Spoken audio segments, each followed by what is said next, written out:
আসসালামু আলাইকুম। আজকে আপনাদেরকে ইবাদত সম্বন্ধে আমি কিছু গুরুত্বপূর্ণ কথা বলবো। আমরা আমরা জানি কি যে আল্লাহ আমাদেরকে এই পৃথিবীতে পাঠিয়েছে শুধুমাত্র তার ইবাদত করার জন্য।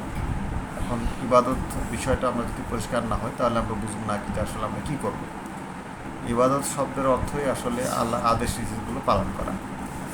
তো আমরা আসলে যদি নাই জানি কি যে আল্লাহ কী বিষয় আদেশ করছে কী বিষয় নিষেধ করছে তাহলে তো আমরা তার ইবাদত করতে পারবো না। এই কারণে আল্লাহ তাআলা আল্লাহর আদেশ নীতিগুলো কোথায় বর্ণনা করছে? উনি বর্ণনা করছে কোরআনে। স্পষ্টভাবে আল্লাহ আদেশ নিষেধগুলো বর্ণনা করা আছে। সেক্ষেত্রে আমরা যদি কোরআন না পড়ি, কোরআন না জানি, তাহলে আমরা আদেশ নিষেধগুলো জানবো না। আর না জানলে তো মানার প্রশ্নই আসে না। সেক্ষেত্রে আমাদের বাংলাদেশের বেশিরভাগ মুসল্লি বা আমরা যারা আছি তারা আসলে পুরো কোরআন সম্বন্ধে কোনো ধরনের আইডিয়া পরিপূর্ণভাবে নাই। সেক্ষেত্রে আমরা পরিপূর্ণভাবে ইবাদত করার জন্য আমরা প্রস্তুত নই। অতএব আমি সবাইকে অনুরোধ করব যেন আমরা কোরআনটা কোরআন সঠিকভাবে বুঝে পড়ে মেনে চলার চেষ্টা করি। সবাইকে ধন্যবাদ। আসসালামু আলাইকুম।